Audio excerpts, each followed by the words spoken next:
Donc on va corriger ce DM. C'est le DM9. On va bien sûr commencer par l'exercice 1. Un exercice avec des graphes probabilistes, même si on n'a pas vraiment besoin des graphes probabilistes pour faire ce travail, c'est quand même mieux avec. Première question, on nous demande de simuler le problème avec Python. Donc, quel est ce problème? La question est la suivante. Combien de fois faut-il, en moyenne, lancer un dé à 6 faces, classique, bien équilibré, avant d'obtenir au moins une fois chacune des 6 faces? Donc on lance le dé, on lance le dé, on lance le dé, et la question qui se pose, c'est combien de fois est-ce qu'on doit lancer ce dé pour obtenir bien, le 1, le 2, le 3, le 4, le 5 et le 6 au moins une fois. Évidemment, pour simuler ça, avec Python, il va nous falloir un petit peu d'aléatoire, donc on va commencer par utiliser le module random. Classique, je l'appelle avec son alias RD. Bon. Je vais proposer une solution qui va utiliser deux fonctions. La première fonction, elle va faire une simulation de cette expérience, c'est-à-dire qu'elle va lancer le dé jusqu'à temps qu'elle obtienne les 6 faces. Et puis ensuite, je ferai une deuxième fonction qui appellera la précédente un certain nombre de fois et calculera une valeur moyenne. Donc je vais appeler la première, je ne sais pas, moi par exemple lancer. Cette fonction, elle va simuler l'expérience, elle a besoin de rien pour fonctionner, donc je ne mets aucune entrée. Qu'est-ce que je vais faire? Eh bien, il va falloir que je regarde quand est-ce que j'ai eu le 1, le 2, le 3, le 4, le 5 et le 6. Alors on peut faire avec plusieurs variables, mais le plus simple, c'est sans doute d'utiliser une liste. Donc je vais utiliser une liste que je vais appeler par exemple L. Et dans cette liste, je vais mettre 1, 2, 3, 4, 5, 6 fois le 0. Et je vais décider que lorsque je vais obtenir une valeur, en fait, je vais passer cette valeur à 1. Comment est-ce que je vais détecter que eh bien, j'aurai au moins eu une fois chacune des valeurs? Je vais faire la somme de la liste L. Une fois que tout le monde aura été atteint au moins une fois, cette somme vaudra 6. Tant que la somme n'est pas égale à 6, tant qu'elle reste strictement inférieure à 6, ça veut dire que je dois continuer les lancer. Donc je vais tout simplement dire ici while. La somme des éléments de cette liste, donc la somme de L, est inférieure strictement à 6. Qu'est-ce que je vais faire? Eh bien, je vais tout simplement faire un randint. Alors, je devrais faire peut-être un petit... Bon, j'effacerai avec les explications si besoin. Donc le randint, il est dans le RD, dans le module random, rd.randint. Je lance mon dé, donc au minimum, je dois faire le 1, et au maximum, je veux 6. Donc déjà ici, il faut que j'aille à 7, puisqu'on se rappelle qu'avec le rd.randint, le dernier élément n'est pas atteint. Je fais ça, évidemment. Écrit comme ça ne va pas marcher. Mais cette chose-là, il va falloir que je vienne d'abord la stocker soit dans une variable, soit directement mettre cette chose-là. Alors, la façon la plus simple de faire, c'est de... on va décaler un petit peu ça, j'aurais dû le mettre un petit peu à côté. Hop. Je vais le mettre un petit peu à côté, et puis après, au besoin, on remodifiera encore. Donc je vais mettre ça par exemple dans une variable que je vais appeler A. Et ensuite, il va falloir que j'aille regarder dans la liste à l'élément que j'ai trouvé. Donc l'élément de la liste qui m'intéresse, c'est donc le L. Alors il ne faut pas que je fasse A parce que il ne faut pas oublier que avec Python, les listes sont numérotées à partir de 0. Et là, la valeur qui va m'être donnée, ça va être un nombre entre 1 et 6. Donc ici, il faudrait que je fasse L de A-1. Et ici, tout simplement, je le passe à 1. Et ça va suffire. Je n'ai plus à la fin. Il faut que je compte les coûts aussi. J'ai oublié quelque chose d'important. Il faut compter les coûts. Donc là, en fait, je ne fais que remplir la liste. Je ne compte pas les coûts. Donc là, hop, tout ça, on va le couper. On va le coller une ligne après. Tac. Et donc, il me faut un nombre de coûts. Par exemple, je vais l'appeler coût, cette variable, qui au départ vaut 0. Et à chaque fois que je fais un coût, eh bien, j'ajoute 1 à cette variable. Et ce que je dois renvoyer à la fin, c'est le nombre de coups. Ça fonctionne très bien. On peut être un petit peu plus malin, parce que notamment là, ce A-1, c'est pas très esthétique. Ici, on a une variable qui finalement ne sert qu'une fois. En fait, on peut dire que randint, donc il va nous donner, qui va simuler une variable aléatoire qui suit la loi uniforme discrète, hein, maintenant qu'on a vu la loi uniforme continue, eh bien, on peut très bien se dire que si jamais le randint me donne 0, je considère que le d c'est 1. Si le randint me donne 1, dans le d c'est le 2, si randint me donne 5, dans le d c'est le 6. Ce qui veut dire que je peux être un petit peu plus malin et diminuer un petit peu la quantité de code. Donc ici déjà, alors je ne vais pas faire ça comme ça. Ici là, je peux tout simplement dire que je veux un randint entre 0 et 6. Je retire 1. Et ce faisant, ici je n'ai plus que L de A. Et là on se rend compte que eh bien, le A, c'est exactement le même qu'au-dessus. On peut tout simplement rentrer ça dans le L. Donc ici on peut faire ça et le passer à 1. Par contre, le reste doit rester tel quel. Donc ça, hop, on va faire un couper-coller. Et voilà donc une fonction qui marche. Et en plus, vous avez eu quelques explications avec. Cela étant, ici, donc, cette fonction, elle simule une fois l'expérience. Si je veux simuler globalement le problème, c'est-à-dire savoir combien de fois il faut le lancer, il faudrait que je fasse un certain nombre de fois l'expérience. Donc ici, je vais faire une deuxième fonction qui va bien sûr appeler la précédente. Cette fonction, je peux l'appeler par exemple simulation. Je lui donne un nombre n. N, c'est le nombre de simulations.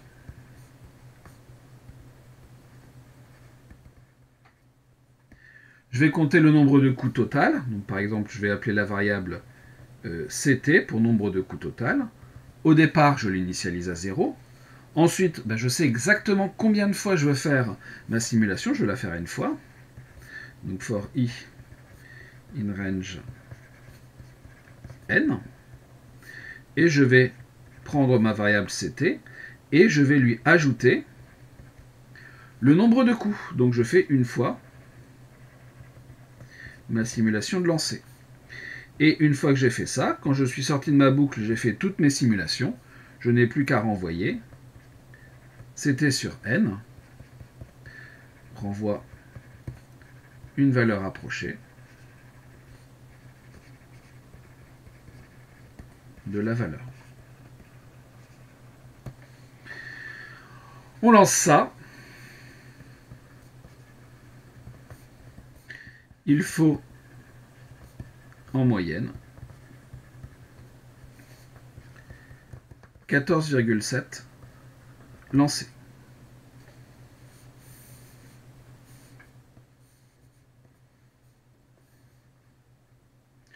Voilà ce que l'on peut conjecturer. Je n'ai pas tapé ça, enfin, évidemment je l'ai fait, parce que le 14,7, je ne l'ai pas sorti de mon chapeau, mais voilà, je ne vous montre pas que je l'ai fait, il suffit juste de retaper tout ça en Python. Bien sûr, les commentaires, c'est pas la peine de les mettre. On lance ça avec une grande valeur de n. Si vous lancez ça avec n égale 2, ça ne va pas donner quelque chose de pertinent, mais vous lancez ça avec n égale 10 000 par exemple, et vous devez avoir quelque chose d'assez pertinent. Une fois que c'est fait, deuxième question. Qu'est-ce qu'on nous demande? De représenter la situation avec un graphe probabiliste. Bon. Donc je peux avoir une phase de D, je peux en avoir 2, je peux en avoir 3, je peux en avoir 4, je peux en avoir 5, ou je peux en avoir 6. Ici, tant que j'obtiens la même phase que j'ai déjà obtenue, ce qui peut se produire avec une chance sur 6, je reste à l'état numéro 1, et je ne passe à l'état numéro 2 que si j'ai obtenu une phase différente de la première, ce qui se produit avec une probabilité de 5 sur 6. Une fois que j'ai fait ça, je reste bloqué à l'étape 2 tant que je n'ai pas obtenu de nouvelles phases, c'est-à-dire pas l'une des deux que j'ai déjà obtenues. Ce qui se fait, j'ai 2 chances sur 6 d'obtenir l'une des deux phases que j'ai déjà. Je passe à la suivante avec une probabilité de 4 sur 6. Je reste bloqué en étape 3 avec une probabilité de 3 sur 6. Je passe à l'étape 4 avec une probabilité de 3 sur 6, 1 demi. Je reste bloqué à l'étape 4 avec une probabilité de 4 sur 6. Vous remarquez que plus ça va, et plus on a de chances, entre guillemets, de rester bloqué sur un état. Je passe à l'étape suivante avec une probabilité de 4 sixièmes. Je reste bloqué en 5 avec une probabilité de 5 sixièmes. Et enfin, j'ai une chance sur 6, quand j'ai déjà obtenu 5 phases différentes, d'obtenir la sixième. Et après, je reste bloqué à l'étape 6 avec une probabilité de 1. Remarquez qu'on peut également rajouter le 0 quand on n'a pas encore lancé le dé. Et ensuite, on passe à l'étape 1 avec une probabilité de 1, puisque dès qu'on va faire un lancer, on obtiendra une face. Cette partie-là, elle n'était pas forcément demandée ici. Deuxième question, la matrice de transition du graphe. Donc c'est une grosse matrice, c'est pour ça que je ne vous la fais pas travailler, parce que chercher des valeurs propres et ainsi de suite. Sur une matrice 3-3, ça peut déjà être lourd. Sur une matrice 6-6, on n'en parle même pas. Donc là, je vais donner deux versions. Je vais l'appeler M0, M1. Donc M0, c'est avec le 0 que j'ai rajouté. Donc de 0 à 0, eh bien, on ne peut pas rester bloqué à l'état 0. On passe forcément à l'étape 1, 2, 3, 4, 5, 6. 1, 2, 3, 4, 5, 6, 7, j'en ai fait un de trop. Ensuite, quand je suis à l'état 1, je ne peux pas aller à l'état 0. Je peux rester à l'état 1 avec 1 sixième ou passer à l'état 2. Pourquoi j'ai marqué 5 demi alors que c'est 5 sixièmes, je ne sais pas. Je peux passer à l'état 2 avec un 5 sixième. 0, 0, 0. Quand je suis à l'état 2, de 0 à 6, ça fait 7, donc j'avais raison, finalement j'en avais pas, il y a bien cette valeur. Quand je suis à l'état 2, je ne vais pas à l'état 1, je ne vais pas à l'état 0, je ne vais pas à l'état 1, je vais à l'état 2 avec une probabilité de 2 sixièmes, c'est-à-dire un tiers. Je peux aller à l'état 3 avec une probabilité de 4 sixièmes, j'ai dit un tiers, mais j'ai marqué un sixième, avec une probabilité de 2 tiers, et ensuite 0, 0, 0. Quand je suis à l'état numéro 3, je ne peux pas aller au 0, je ne peux pas aller au 1, je ne peux pas aller au 2. Par contre, je peux rester au 3 avec une probabilité de 3 sixièmes, c'est-à-dire un demi. Et donc j'ai une chance sur 2 d'aller au 4. Quand je suis au 4, je ne peux pas revenir sur les 3 premiers, je ne peux pas aller au numéro 3. Par contre, je peux rester sur le 4 avec une probabilité de 4 sixièmes, c'est-à-dire 2 tiers, et donc une chance sur 3 de passer à l'état numéro 5. Quand je suis à l'état numéro 5, je peux y rester avec une probabilité de 5 sixièmes, ou alors passer à l'état numéro 6 avec une probabilité de 1 sixième. Et puis quand je suis à l'état numéro 6, voilà cette matrice. Ou alors, si pas d'état des 0,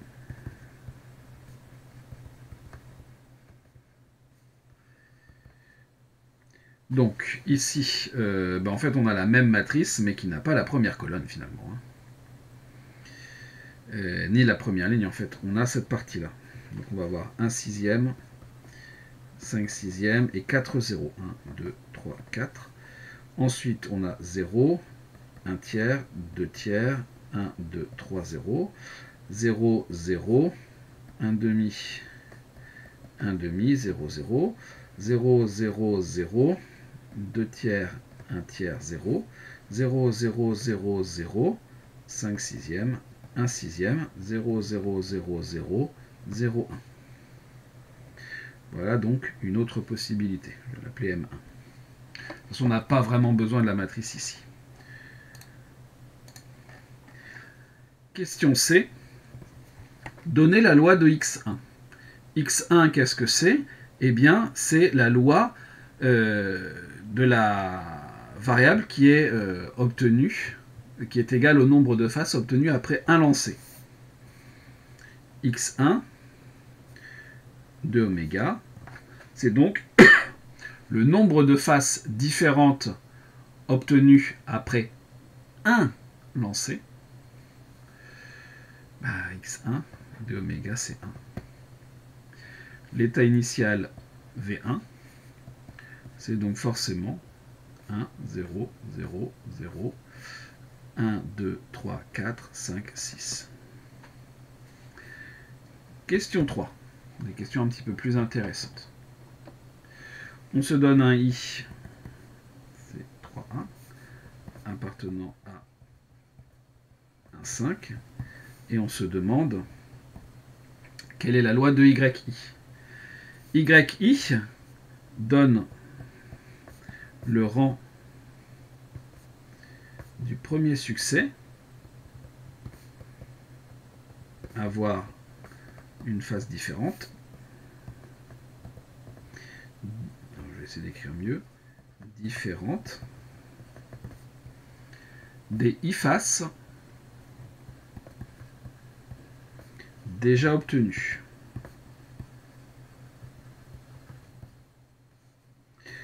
Lors de répétitions indépendantes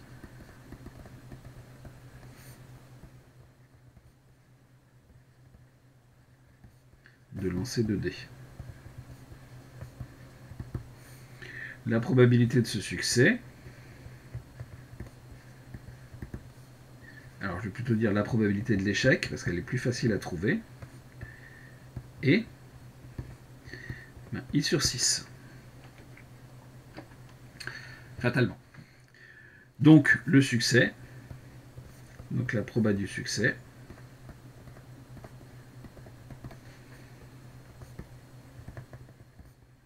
est 1 moins i sur 6, c'est-à-dire 6 moins i sur 6. D'où yi, c'est la loi du premier succès, donc une loi géométrique, de paramètres 6 moins i sur 6. Pour une fois, on a une loi dont le paramètre dépend de l'indice de la variable aléatoire.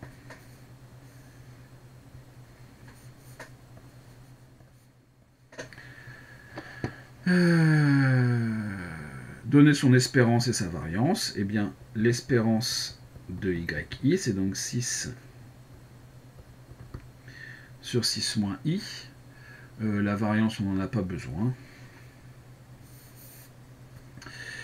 Voilà. Remarquez que y0 suit la loi certaine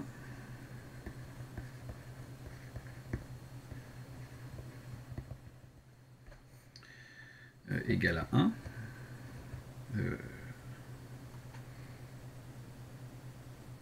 Puisque c'est pour passer de l'état i à l'état i plus 1, égale à 1. Et y6, lui, suit aussi une loi certaine,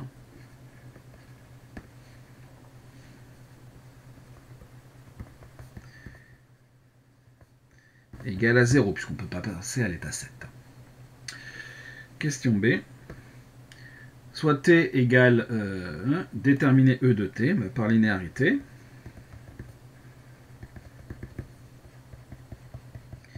E de t, c'est donc la somme pour i allant de 0 à 6 des espérances de yi. C'est-à-dire l'espérance de y0 qui est une loi certaine, donc va être égale à 1, plus les espérances de CYI, donc on va avoir 6 sur 6 moins 1, plus 6 sur 6 moins 2, plus 6 sur 6 moins 5, et puis la dernière qui vaut 0. Ce qui nous fait 1 plus 6 cinquièmes, plus 6 quart, plus 6 sur 3, plus 6 sur 2, plus 6 sur 1, donc plus 6. Ce qui nous fait donc 6 plus 1, 7. 7 plus 6 demi, ça nous fait 3. Plus 6 tiers, ça nous fait 2. Plus 6 quarts, 6 quarts, ça nous fait donc 3 demi. Plus 6 sur 5. 6 sur 5, ça nous fait 6 sur 5. Donc ça nous fait 7 et 3, 10 et 2, 12. 12, 12, 13 et demi. 13 et demi et 1,2. On obtient bien le 14,7. Question C, conclure. Eh bien, il faut lancer le dé en moyenne 14,7 fois. Alors, ce problème, qui s'appelle le problème du collectionneur, en fait, on peut le généraliser au type des collections de cartes où vous achetez des cartes au hasard et vous voulez savoir combien de paquets il va vous falloir en moyenne acheter avant d'obtenir toute la collection. Eh bien, il suffit de généraliser cet exercice que l'on vient de faire.